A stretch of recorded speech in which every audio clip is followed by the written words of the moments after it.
Hello and welcome to this presentation on policy on-ramps and ideas for how to utilize policies to accelerate market transformation and decarbonization in your market. So where do we start and how do we tackle this big challenge for transforming our built environment from this inefficient, fossil fuel dependent structure to this more efficient, fully renewable, decarbonized framework? And of course, there's been plenty of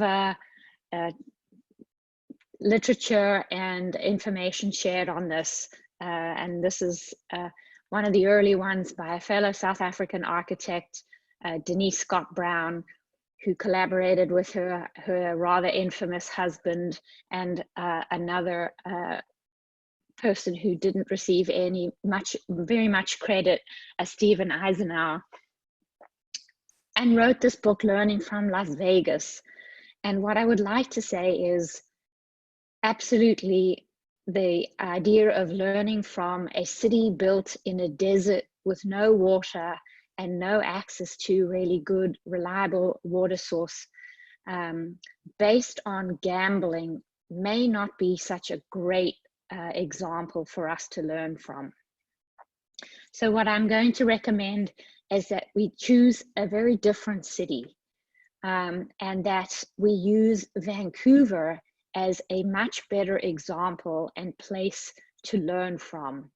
And I will be covering a lot more information about Vancouver's policies and how they've really accelerated not only the adoption of Passive House, but a really fantastic transformation of their built environment, using Passive House as one of the tools. And I have this quote from Sean Pander that I highlight here, and I'm not going to read it to you, but if there was one thing I would wish for every city, is that they would have a Sean Pander as their green building manager. If he could be cloned, I would say send him or his equivalent to every city on the globe. We would have a really successful market transformation with somebody who is able to clearly think holistically and in an integrated, both vertical and horizontal manner. So to tackle this subject, I thought it very important for us to really grapple with how decarbonization policy is structured. So I've really spent some time trying to create an illustrated framework for how the policy frameworks that affect building decarbonization are overlaid with how buildings are typically developed.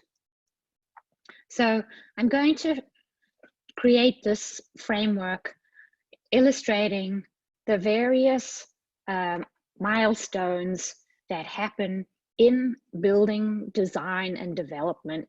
And then I'm going to look at the overlays of where these policies actually intersect in this development timeline, because it really is becoming apparent that those intersections have actually much bigger levers and can present much bigger opportunities for us for our decarbonization policies. And seeing how they intersect is really helpful to help make decisions about what levers are the most effective for us to pull for implementing better policy. So the code overlays for these three phases of building development are really quite interesting to look at separately. Obviously, entitlement and preliminary design phase, zoning and local design regulations in my region play an enormous part in how buildings are designed, where they're located, and how efficient they actually are given, allowed to be simply by virtue of where they're, how big and how, how they're allowed to be designed. And then during the development and the construction phase, obviously all the other building codes come into play. And I bucket those all under this building codes title, and every region has slight variations on those. I'm not going to go too deeply into that. And then we have our energy codes, and some regions have more rigorous ones than others.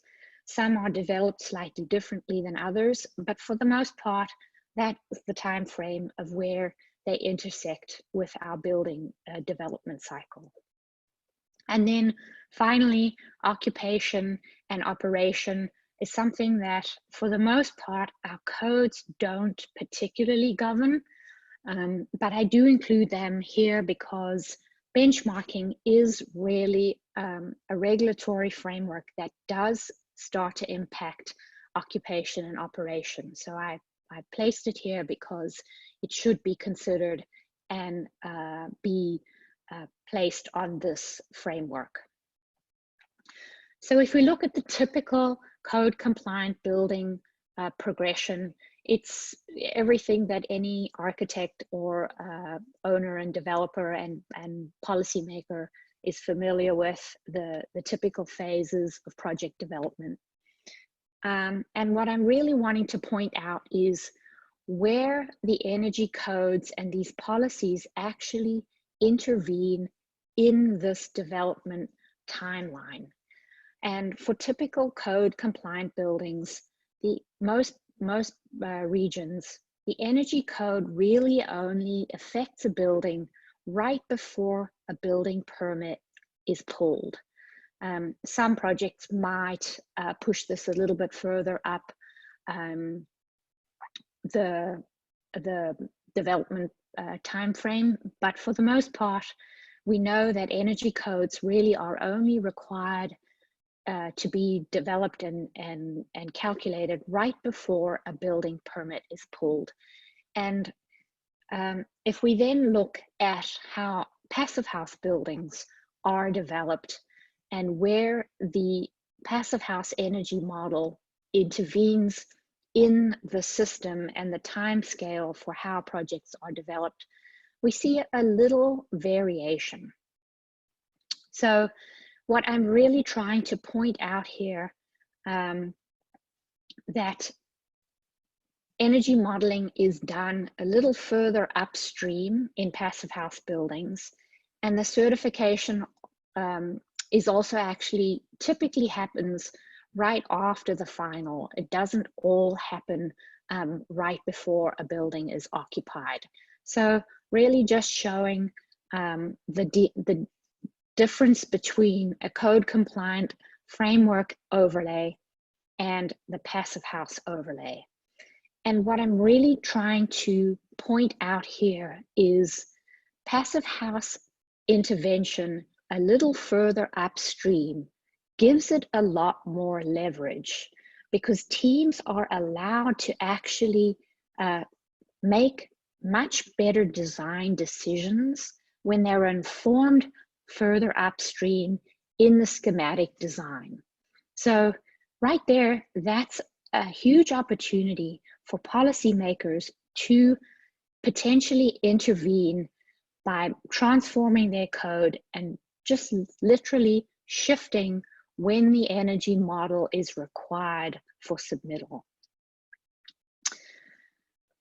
So the other upstream intervention that we absolutely have to review and should not be left out of this discussion is the zoning code overlay. Any decarbonization policy that does not look at how buildings are, how land use is distributed and regulated is missing a huge opportunity to decarbonize their built environment simply by allowing more density to be developed And this is a really simple function of the more disjointed and disconnected your buildings are from each other, the more insulation they require. So your detached single family homes, forms that are broken up and have a lot more surface to volume ratio, actually require much more energy to operate, and they require more insulation. So a very simple lever for decarbonization that can have a huge impact on your built environment would be to simply allow higher density, more compact buildings, and for them to be ganged up together as in multifamily buildings.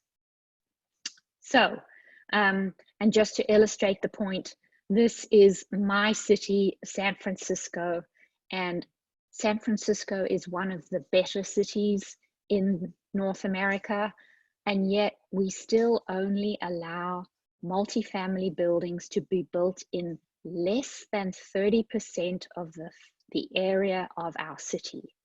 So this drastically alters the opportunity for us to decarbonize. And in our policy resource guide, Matt Hutchins wrote a fantastic article about this exact topic. And although it may not be specific to passive house, it greatly affects how efficient and cost effective passive house buildings can be.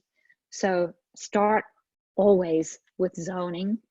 This graphic that he included in his article shows how not only can you double the savings if you double the density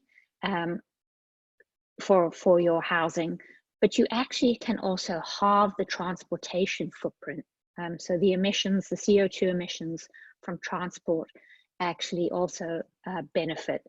And it is this doubling and coupling of efficiencies that again is something I will touch on a little further in this presentation.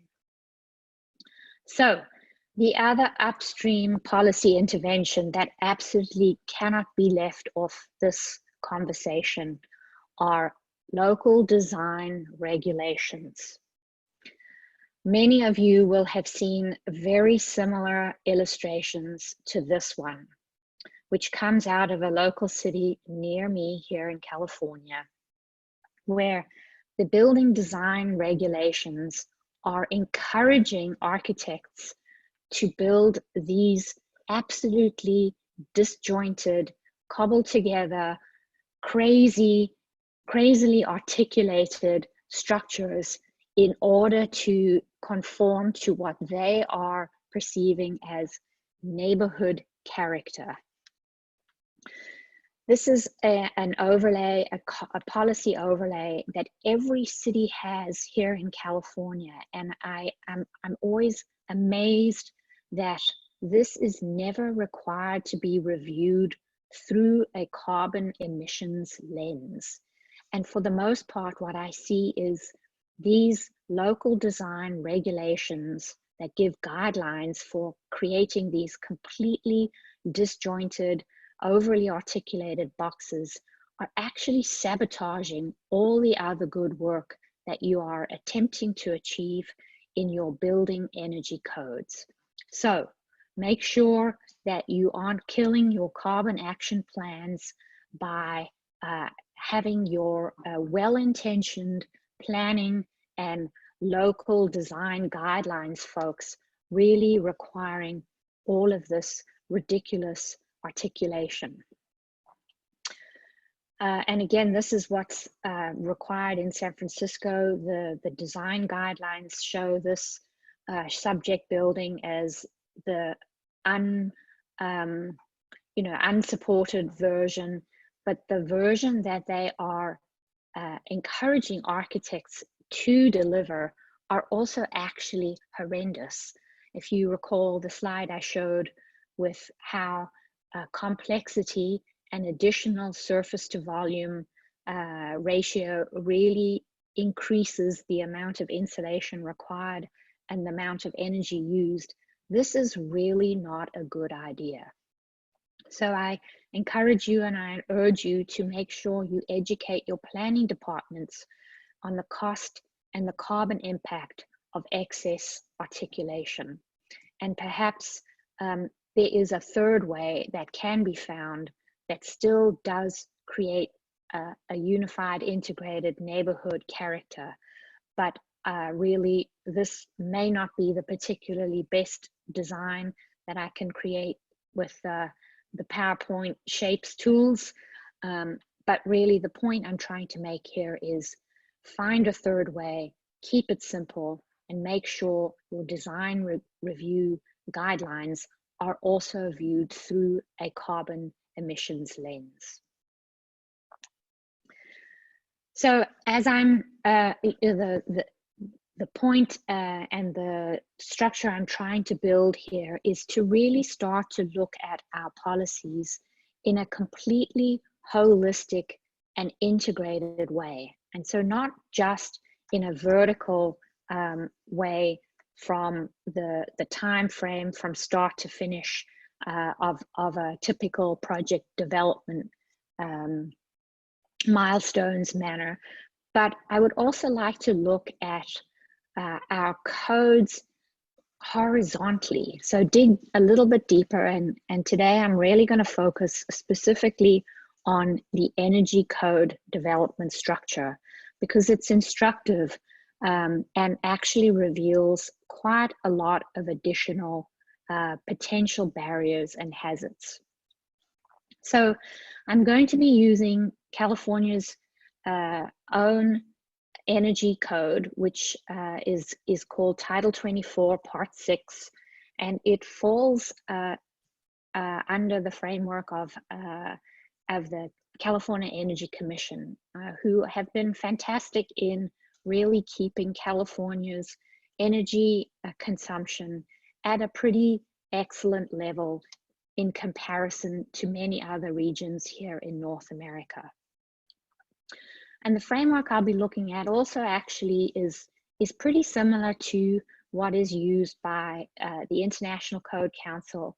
And for the most part, the same structure applies to the ASHRAE 90.1 energy code, which is used for most commercial buildings here in North America. And this may vary slightly from your own policy and energy code framework, but I think for the most part, they all are structured fairly similarly. So how code is developed in California is each of the elements that are included in our energy code review are reviewed in specific framework meetings, and they are focused on separately. So workshops are held over the course of a 3-year code development cycle, focusing on the specific elements of each of these elements of buildings. And each is, for the most part, reviewed separately. So for somebody like myself that has been sort of really looking at how to intervene in the code and use the energy code cycle to include passive house elements, it's been a real challenge because and we'll look at why that may be further down the line. California doesn't specifically deal with air sealing. It does assume 3 air changes per hour envelope air leakage for residential and 7 air changes per hour leakage rate for multifamily, but no air leakage testing is required. And thermal bridges have also been discussed in the code development process, but are still also not accounted for. So I leave these on the page. They have been toyed with and reviewed, but they are not included in California's Title 24 Energy Code. And the code is then all of the elements, once they've been reviewed and modified and improvements to each of these categories have been determined, they're all then plugged into the energy model. And each 3-year cycle, the code, the improvement for the energy efficiency is ratcheted up slightly. And the goal of the California's Title 24 Energy Code, and for most of these other codes, the goal is cost-effective energy efficiency. And this is important to remember. So keep that in mind, what the goal is. And if we summarize how the code is structured, the other elements that we also should consider is the California Energy Code uses a benchmark building as its baseline.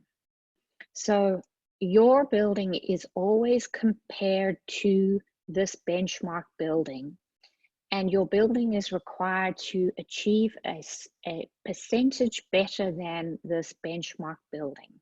So it's never really looked at for its own specific efficiency, but simply as in a comparison framework against this, how shall we say, fantastical building that is sort of has been determined as the sort of baseline conventional building common to your building type. As I mentioned earlier, the code is also updated every 3 years. So it is a 3-year code cycle with the codes issued and released and adopted. The last iteration that we're currently working on was issued in 2019 and formally implemented in January of 2020. And the next code cycle that is already being developed and reviewed is the 2022 code cycle. And really a very determining and defining feature of our code is it actually has no finite end goal. So this has been going on since the 70s, and we really have no idea when we will ever meet or reach nirvana in terms of energy code efficiency. So in comparison, the passive house standard structure is a completely different animal. And at its core is this goal for hygiene ventilation. And it's really important to see how the passive house standard structure works completely differently to our standard energy code framework. And passive house is defined by the end goal. And quite interestingly, during this pandemic, coming back to the original definition of the passive house standard as one of requiring and meeting this hygiene ventilation target is extremely pertinent during this COVID pandemic time. And really what I'm trying to illustrate here is passive house standard works backwards, where it has actually defined this end target, and then everything else, all the other elements in a passive house building, all are then reviewed and work backwards in service of meeting this hygiene ventilation target. And lighting, plug loads, domestic hot water are also included in the passive house standard, but not as specifically as they are in our typical code framework. They are bucketed underneath the primary energy target. So they're more peripherally reviewed than they are in our standard code structure. And really, again, what I'm trying to really graphically illustrate here is passive house has a very fixed target. And the model is specific to each building. So there's no benchmark comparison to and percentage improvement over. Each building is modeled to the exact specific design that it is built to. It is revised periodically, and this is typically when the new version of the PHPP is issued. Updates to the algorithms are typically then issued. But again, really the point I'm trying to show and illustrate here is the very different structure and framework for passive house development process.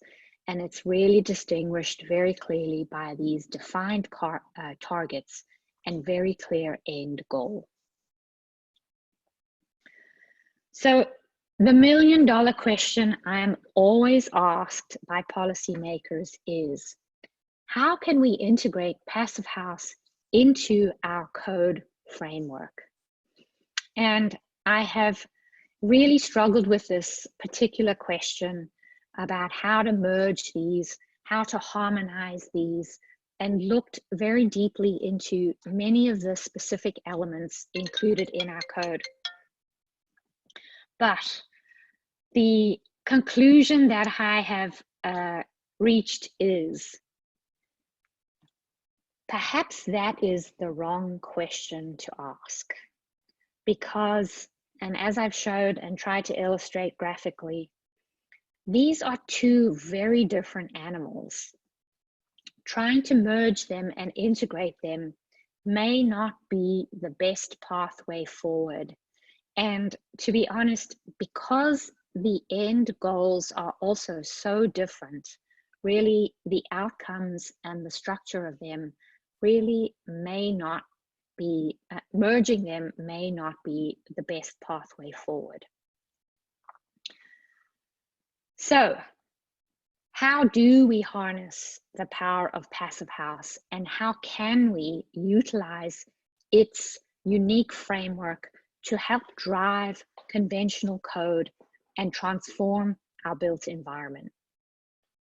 And I've been enjoying using this particular slide quite a bit lately, because I want to show that all of us, every single one of us, has seen the power and the efficiency that we can achieve by combining and integrating elements.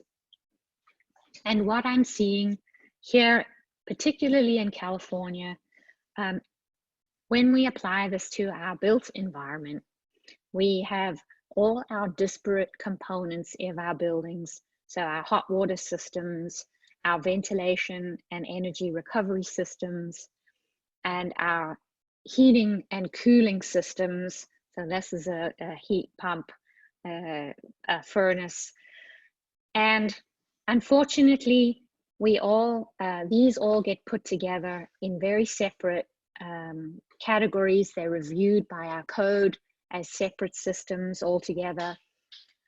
But in passive house, we are able to actually achieve these amazing efficiencies by being able to look at all those systems and figure out how to combine them.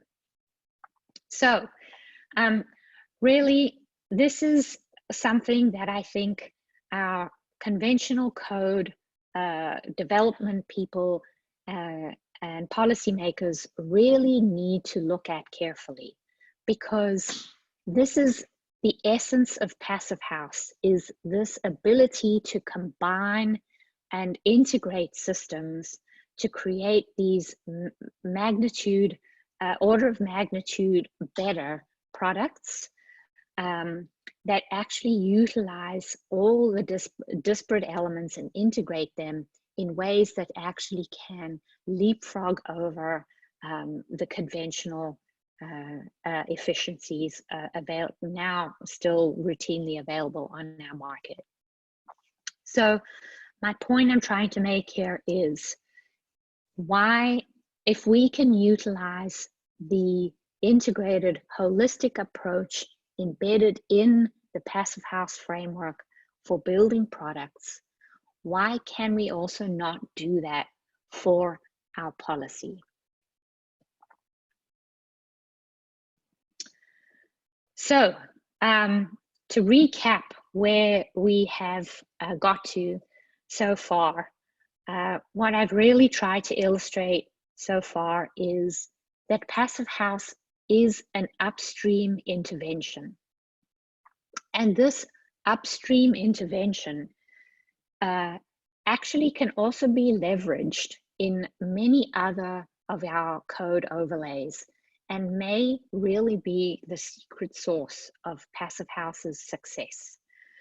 I'm also showing that our zoning codes have the possibility to completely derail decarbonization policies if they are not also holistically reviewed and integrated into a decarbonization policy framework. And the same for our design, local design regulations and guidelines. So I'm really urging you as policy advocates and policymakers to make sure that you don't forget those two huge levers available to you to transform your built environment. They cannot be looked at in isolation. Then I was also showing how your energy codes may not necessarily align with Passive House's holistic approach, and trying to merge and integrate them may not be your best path forward. So what are the opportunities for us to utilize Passive House, and how can you leverage its holistic framework to help transform your built environment?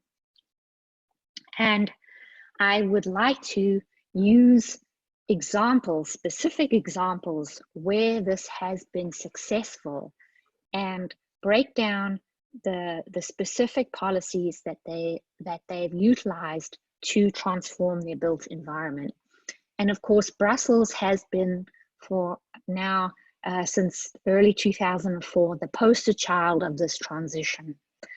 From this graph here that I'm including, the Brussels Environment Department of Environment really did a remarkable transformation within a 7-year time frame, to where they actually reduced the energy use per capita by 18%. So they didn't just flatline it like we've done in California. They actually started to make this trajectory trend downwards. And this is the CO2 emissions per capita is this teal line. The yellow line is their economy, I beg your pardon, their population, and the blue line is their economic growth. So without harming both economic growth or being impacted by a growth in population, they still were able to bring both the energy consumption and the greenhouse gas emissions down by a fairly impressive 18%.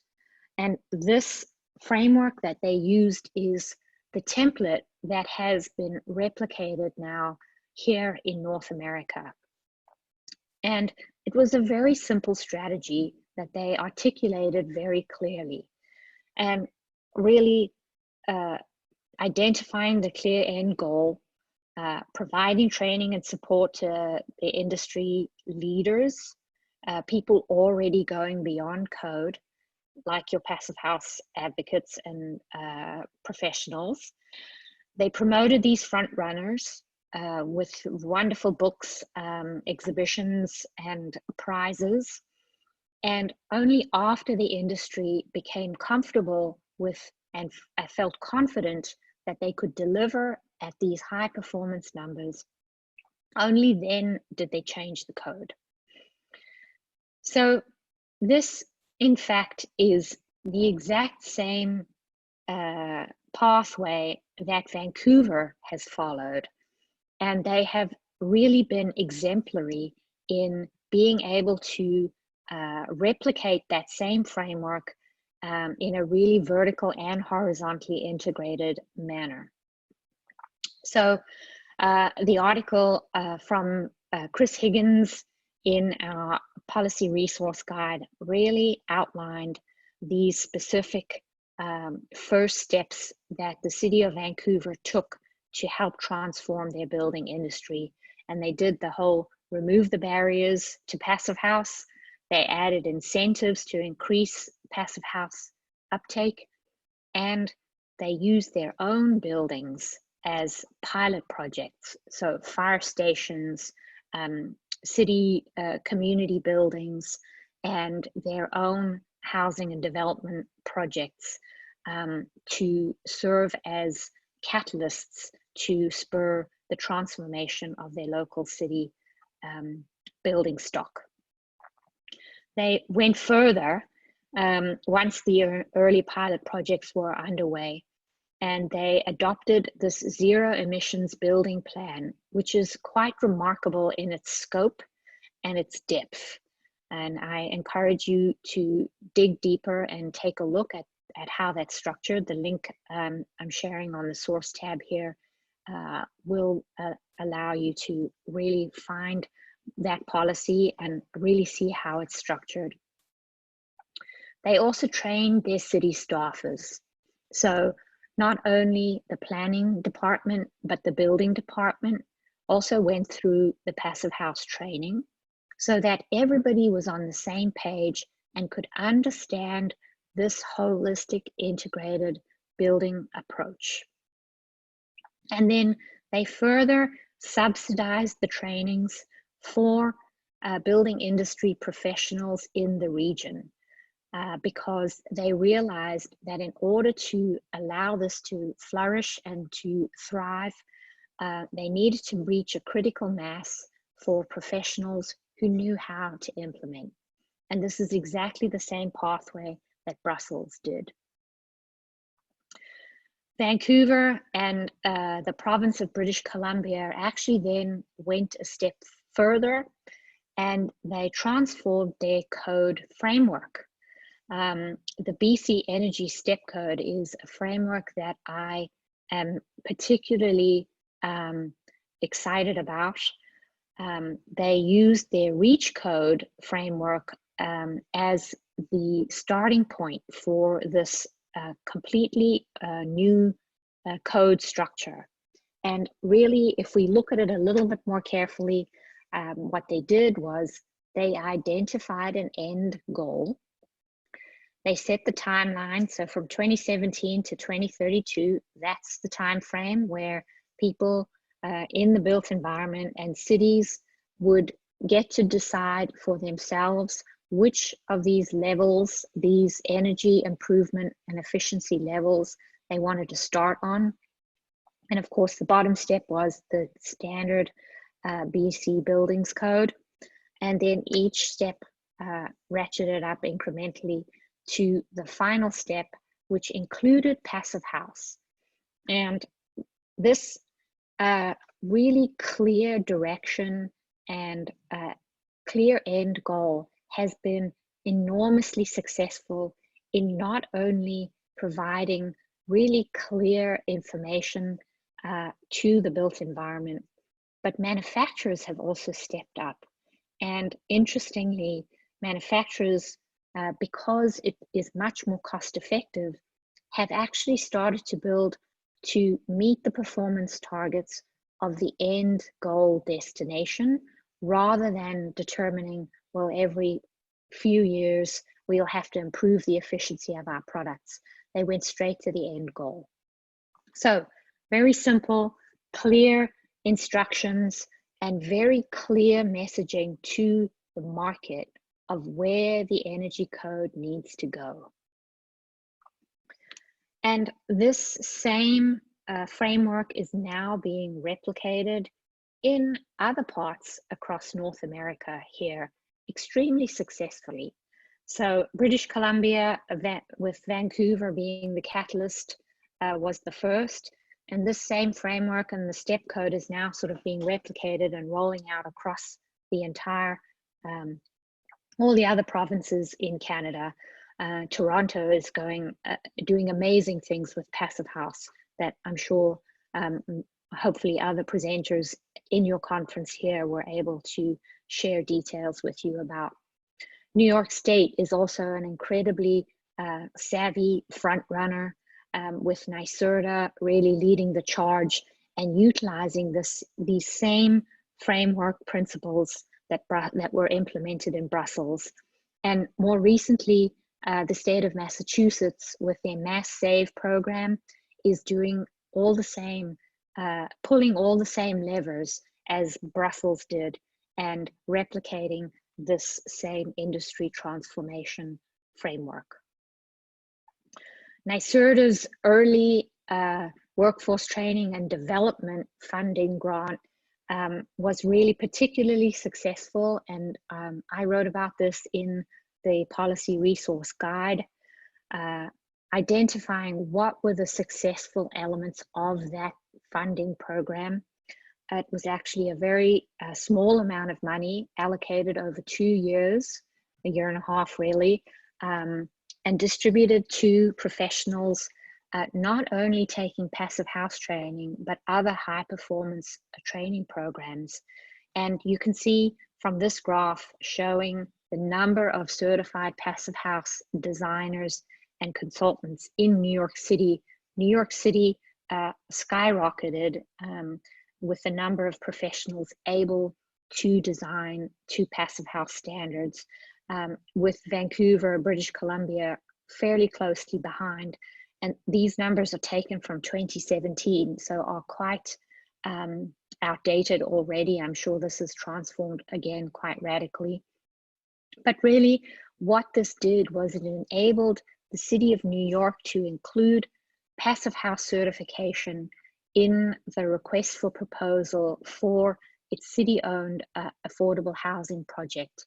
And now that same requirement is being replicated in many other places across New York State. And it is transforming the professional industry to where training is now becoming required and professionals are signing up themselves and they are no longer receiving a subsidy. So really, they only needed to fund and subsidize the front runners to be able to then create a critical mass that is transforming those markets. An interesting program that it was not specifically code overlay related has been very successfully implemented by the Pennsylvania Housing Finance Agency, which leveraged the low-income housing tax credit structure, which allocates points for projects applying for this financing support by granting Passive House projects an additional 10 points. So projects that were pursuing Passive House would move further up in the stakes for being able to be given this financing allocation, which is a huge carrot, and obviously has made transformed the multifamily housing in the state of Pennsylvania. And what was even more interesting about this particular program was that over 3 years, the Pennsylvania Housing Finance Agency tracked the cost per square foot of the projects, utilizing both a code compliant pathway and Passive House. And after 3 years, they found that the average building using Passive House pathway actually cost less than the buildings being built to code the conventional code standard. So massively transformative program that really leveraged financing for affordable multifamily housing that didn't have anything to do with any of the code specific overlays, but simply made Passive House more attractive to pursue. New York City's program lever that is also another outlier, and again, incredibly innovative, that I'm really fascinated to see how this progresses, is actually utilizing benchmarking. So the code overlay that specifically affects buildings that are already built and occupied. And what this local law 97 has done in New York City is set benchmark targets for greenhouse gas emissions that ratchet down over a 20-year period. So starting now and first being required for implementation in 2024. This is the CO2 emissions per square foot per year maximum allowed for buildings, and also starting with the bigger buildings. So utilizing larger buildings as the pilot projects, because of course we saw from the early overlay, it's easier for them to be to become more cost effective, and it usually costs a lot less, and they also usually have more budget available. So using the bigger buildings to drive your your industry transformation. And so what Stash Zakrzewski, who wrote the article in our policy resource guide on this local law 97, found was that his passive house projects that he had in design in his office at the time, all three of them met the final end goal destination for carbon emissions for that building type. But the project that was not targeting passive house did not, which means effectively that as soon as this building is built, once it meets the 2034 limit for this building type, will have to be retrofitted.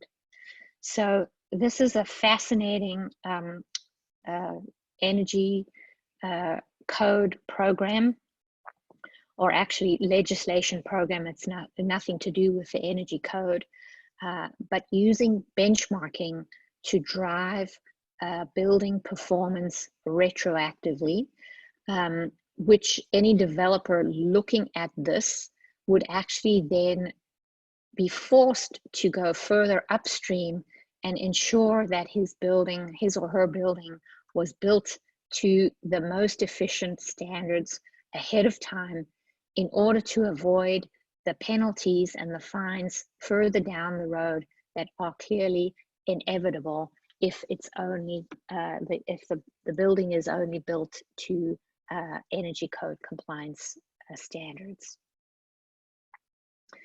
And then the last policy attempt that I'm going to cover is the one that I was quite involved with here in California, where we attempted to utilize our existing REACH code structure to develop a passive house REACH code for low-rise multifamily buildings. We specifically targeted low-rise multifamily buildings for all the reasons I have already illustrated and shared with you here previously. And we developed this REACH code in partnership with the city of Santa Monica, who was the initiator of this REACH code, because they came to us and said, hey, you know, if we do want to see how we can incorporate passive house into our codes. And what we found as a result, once our initial study was vetted, was that in every single one of California's 16 climate zones, with the exception of Oakland, which was quite interesting, our passive house low-rise multifamily building performed exponentially better than even the REACH code targets required for that building type here in California. So we really confirmed that Passive House is still quite significantly way above what our current REACH codes require of builders and buildings here in California, revealing to us that maybe our Title 24 code framework really isn't as rigorous as it could be, and there's still a lot of headroom left in the performance and the efficiencies available to multifamily developers here in California. But unfortunately, the city of Santa Monica had still not adopted this REACH code, and it has been sitting like Cinderella at the ball, waiting for the prince to come and invite her to dance. So I have to say, it's with much sadness that I say, really from the experience of policy adoption and programs that are being used successfully here in North America, these interventions and attempts to work within the conventional code frameworks and structures have been the least successful. And so therefore I would sadly say, don't bother. See if you can find other ways to work around your code for all the reasons that I have outlined here in this presentation. So to summarize what I have shared with you, really best practices and opportunities for utilizing Passive House in your advocacy and policy efforts. It's really pretty simple formula, which the Brussels and Vancouver, New York State and Massachusetts are all utilizing this exact same formula, is start by identifying the leaders. And these will always include Passive House proponents and professionals, but most certainly there are others out there who are not utilizing Passive House that are also being similarly innovative and should be included. Then set a clear target. As we've seen, and what I'm coming to see more and more is perhaps that is really the secret sauce of Passive House, is it just makes it very clear what you are asking of your project teams to deliver, whereas our current code framework really is very nebulous in that regard and doesn't set a very clear end goal, and in fact doesn't have one. And then the third key is just to promote and celebrate successes. This is extremely obvious, and yet we still don't do this often enough and with enough resources and rigor to really make these projects visible and to show very clearly how fantastic and successful they really are. And the Passive House Plus magazine in the UK has been just fantastically successful, and there have been other publications.